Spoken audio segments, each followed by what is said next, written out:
Bienvenidos a Libertad de Cátedra en Derecho. En esta ocasión les presento un breve resumen sobre la evolución de los bienes a través de las diferentes épocas de la historia humana.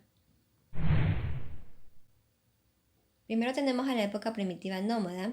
En esta época de la historia el hombre era nómada y se valía de aquellas cosas muebles que estaban a su alrededor, que le serían de utilidad para poder satisfacer sus necesidades. Por ejemplo, si tenían la necesidad de comer, simplemente iban a pescar o cazaban animales de manera salvaje.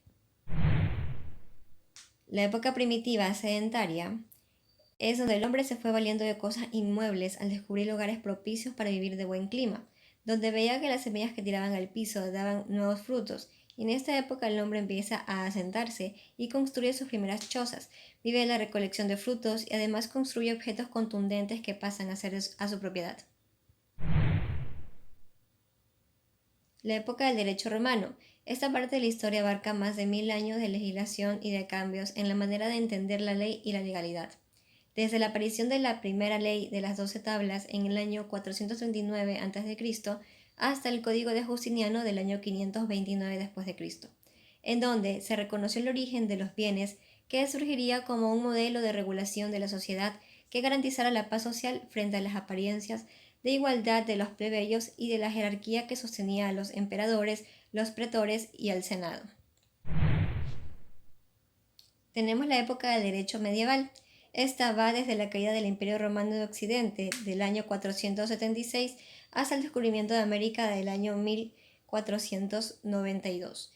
En esta época predomina la tierra, su uso y mantenimiento constante de la agricultura para satisfacer las necesidades humanas de alimento.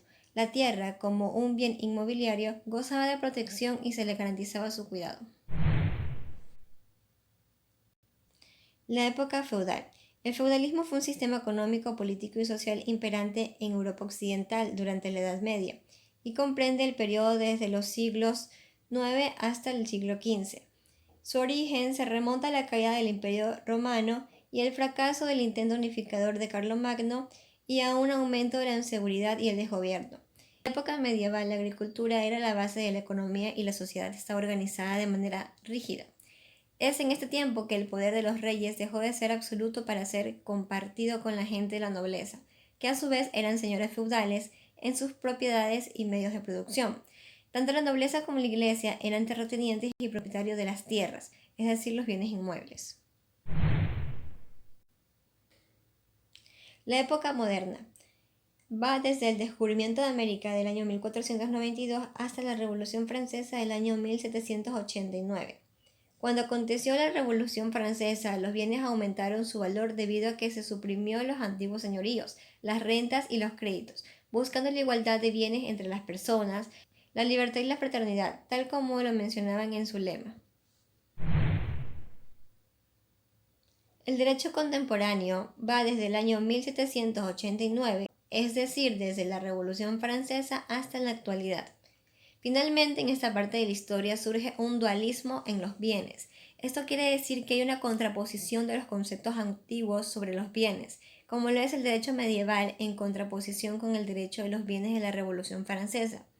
Entonces, es aquí donde se produce la separación de bienes muebles o entra en la consideración de su movilidad o inmovilidad, más allá de su valor económico, caso contrario como sucedía antiguamente.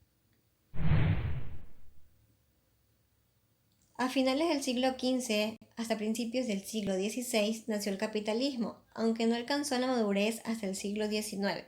El capitalismo sustituyó al feudalismo, posicionándose como un sistema económico. La propiedad privada tomó fuerza y ciertas personas invertían un capital y cobraban relevancia a los bienes muebles, que se producían para los intercambios de los bienes y servicios. El capitalismo surgió para proponer el trabajo a cambio de capital, es decir, sueldos, en vez de por servidumbre o esclavitud.